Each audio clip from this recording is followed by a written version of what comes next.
Si me amáis, guardad mis mandamientos, y yo rogaré al Padre, y Él os dará otro Consolador, para que esté con vosotros para siempre. Juan capítulo 14, versículos 15 y 16. La promesa del Espíritu.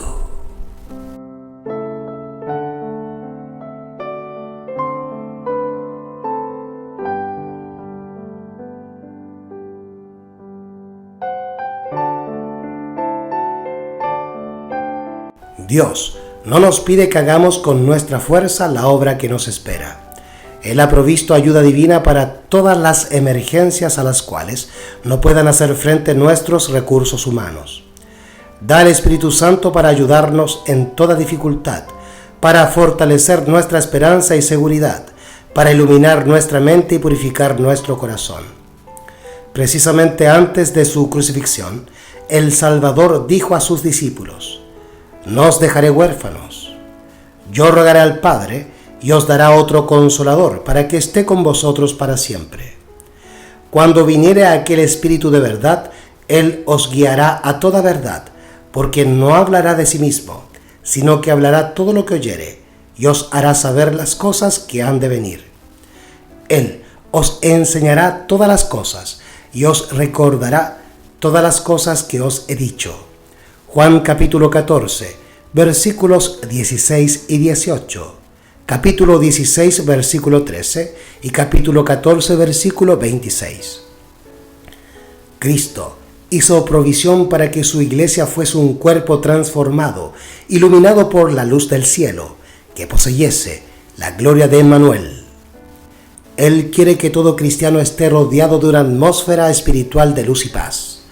No tiene límite la utilidad de aquel que, poniendo el yo a un lado, da lugar a que obre el Espíritu Santo en su corazón y vive una vida completamente consagrada a Dios. ¿Cuál fue el resultado del derramamiento del Espíritu en el día de Pentecostés? Las buenas nuevas de un Salvador resucitado fueron proclamadas hasta los confines más remotos del mundo habitado. El corazón de los discípulos quedó sobrecargado de una benevolencia tan completa, profunda y abarcante que los impulsó a ir hasta los confines de la tierra testificando: lejos esté de mí gloriarme, sino en la cruz de nuestro Señor Jesucristo. Gálatas capítulo 6, versículo 14. Mientras proclamaban la verdad tal cual es en Jesús, los corazones cedían al poder del mensaje. La iglesia veía a los conversos acudir a ella desde todas las direcciones. Los apóstatas se volvían a convertir. Los pecadores se unían con los cristianos en la búsqueda de la perla de gran precio. Los que habían sido acérrimos oponentes del Evangelio llegaron a ser sus campeones. Se cumplía la profecía: el débil será como David, y la casa de David como el ángel del Señor. Cada cristiano veía en su hermano la divina similitud del amor y la benevolencia. Un solo interés prevalecía. Un objeto de emulación absorbía a todos los demás. La única ambición de los creyentes consistía en revelar un carácter semejante al de Cristo y trabajar para el engrandecimiento de su reino. Los apóstoles daban testimonio de la resurrección del Señor Jesús con gran esfuerzo, y gracia era en todos ellos. Hechos de los Apóstoles capítulo 4, versículo 33. Gracias a sus labores se añadieron a la iglesia hombres elegidos, quienes, recibiendo la palabra de vida, consagraron su existencia a la obra de comunicar a otros la esperanza que había llenado su corazón de paz y gozo. Centenares proclamaron el mensaje: el reino de Dios está cerca. Marcos capítulo 1, versículo 15. No se los podía constreñir ni intimidar por amenazas. El Señor hablaba por su medio, y donde quiera que fuesen los enfermos eran sanados, y el evangelio era predicado a los pobres. Tal es el poder con que Dios puede obrar cuando los hombres se entregan al control de su espíritu.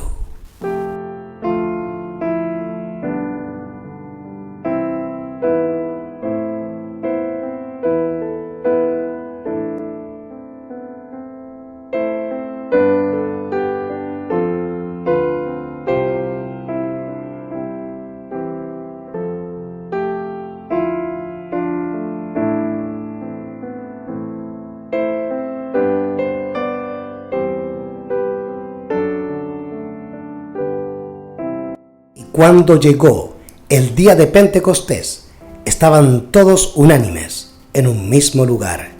Hechos capítulo 2 versículo 1. Primero debe haber unidad perfecta.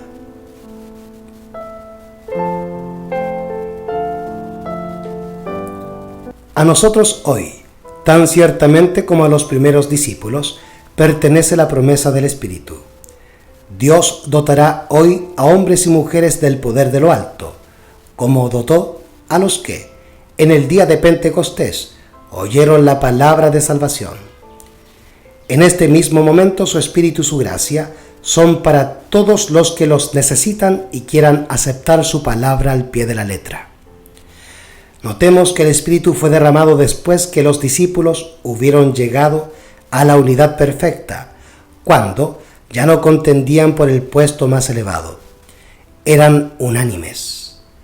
Habían desechado todas las diferencias, y el testimonio que se da de ellos después que les fue dado el Espíritu es el mismo. Notemos la expresión. La multitud de los que habían creído era de un corazón y un alma. Hechos capítulo 4 versículo 32. El espíritu de aquel que había muerto para que los pecadores viviesen animaba a toda la congregación de los creyentes. Los discípulos no pidieron una bendición para sí mismos, sentían preocupación por las almas. El Evangelio había de ser proclamado hasta los confines de la tierra y solicitaban la medida de poder que Cristo había prometido. Entonces fue cuando se derramó el Espíritu Santo y miles se convirtieron en un día. Todo lo puedo en Cristo, que me fortalece. Filipenses capítulo 4, versículo 13. Así puede suceder ahora. Desechen los cristianos todas las disensiones y entréguense a Dios para salvar a los perdidos. Pidan con fe la bendición prometida, y ella les vendrá. El derramamiento del Espíritu en los días de los apóstoles fue la lluvia temprana, y glorioso fue el resultado. Pero la lluvia tardía será más abundante. ¿Cuál es la promesa hecha a los que viven en estos postreros días? Tornaos a la fortaleza, oh presos de esperanza. Hoy también os anuncio que os daré doblado. Pedid a Jehová lluvia en la sazón tardía. Jehová hará relámpagos y os dará lluvia abundante y hierba en el campo a cada uno. Zacarías capítulo 9, versículo 12 y capítulo 10, versículo 1. Cristo declaró que la influencia divina del Espíritu había de acompañar a sus discípulos hasta el fin. Pero la promesa no es apreciada como debiera serlo. Por lo tanto, su cumplimiento no se ve como debiera verse. La promesa del Espíritu es algo en lo cual se piensa poco, y el resultado es tan solo lo que podría esperarse: sequía, tinieblas, decadencia y muerte espirituales.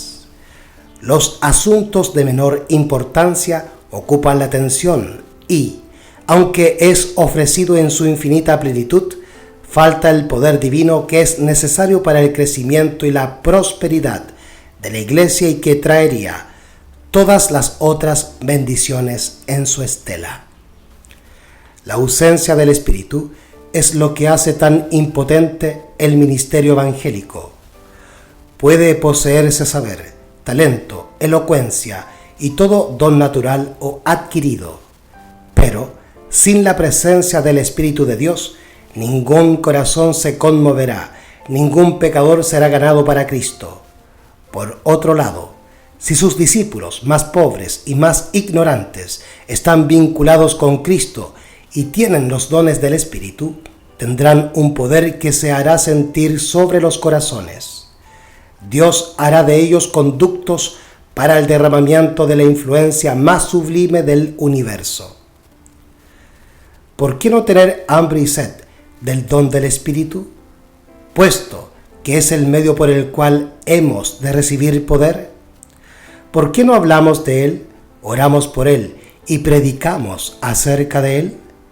El Señor está más dispuesto a darnos el Espíritu Santo que los padres a dar buenas dádivas a sus hijos. Todo obrero deberá solicitar a Dios el bautismo del Espíritu. Debieran reunirse grupos para pedir ayuda especial, sabiduría celestial, a fin de saber cómo hacer planes y ejecutarlos sabiamente. Debieran los hombres pedir especialmente a Dios que otorgue a sus misioneros el Espíritu Santo.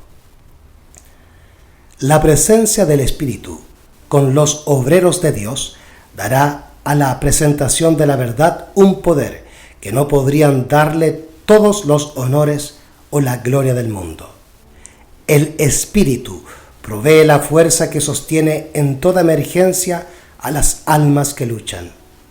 En medio de la frialdad de sus parientes, el odio del mundo y la comprensión de sus propias imperfecciones y equivocaciones. El celo por Dios movió a los discípulos a dar testimonio de la verdad con gran poder. ¿No deberá este celo encender en nuestro corazón la resolución de contar la historia del amor redentor de Cristo y de este crucificado? ¿No vendrá hoy el Espíritu de Dios en respuesta a la oración ferviente y perseverante para llenar a los hombres de un poder que los capacite para servir? ¿Por qué es entonces la Iglesia tan débil e inerte? Es privilegio de todo cristiano no solo esperar, sino apresurar la venida de nuestro Señor Jesucristo. Si todos los que profesan su nombre llevasen frutos para su gloria, cuán prestamente quedaría sembrada en el mundo la semilla del Evangelio.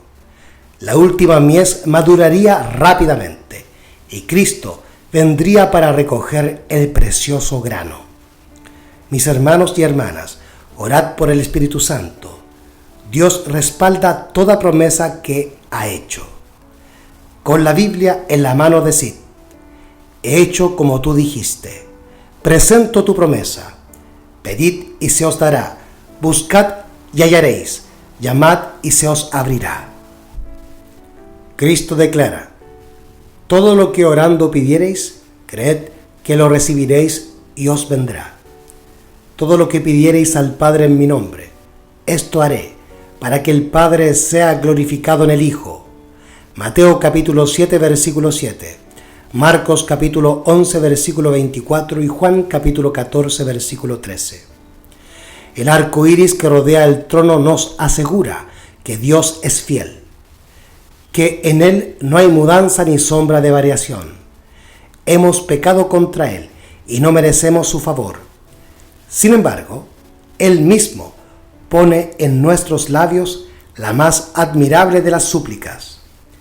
Por amor de tu nombre, no nos deseches, ni trastornes el trono de tu gloria. Acuérdate, no invalides tu pacto con nosotros. Jeremías capítulo 14, versículo 21. Él se ha comprometido a prestar oído a nuestro clamor cuando acudimos a Él y confesamos nuestra indignidad y pecado. El honor de su trono garantiza el cumplimiento de la palabra que nos dirige. Cristo envía a sus mensajeros a toda parte de su dominio para comunicar su voluntad a sus siervos. Él anda en medio de sus iglesias. Desea santificar, elevar y ennoblecer a quienes le siguen. La influencia de los que creen en Él será en el mundo un sabor de vida para vida.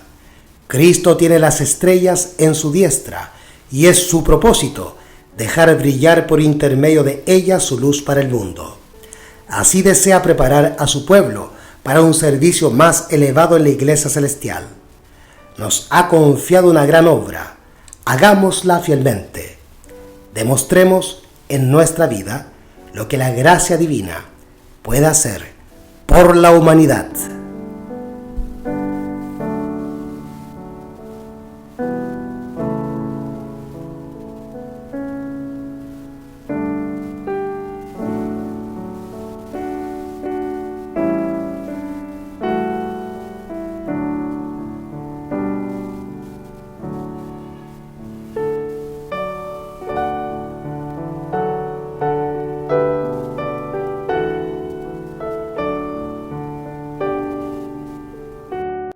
Y renovaos en el espíritu de vuestra mente, y vestíos del nuevo hombre que es creado según Dios, en justicia y en santidad verdadera. Efesios capítulo 4, versículos 23 y 24.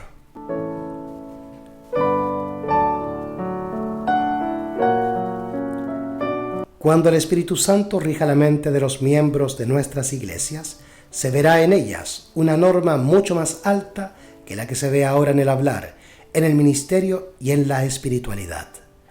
Los miembros de las iglesias serán refrigerados por el agua de la vida, y los obreros, trabajando bajo una cabeza, a saber Cristo, revelarán a su Maestro en espíritu, en palabra y en acción, y se alentarán unos a otros a progresar en la grandiosa obra final en la cual están empeñados.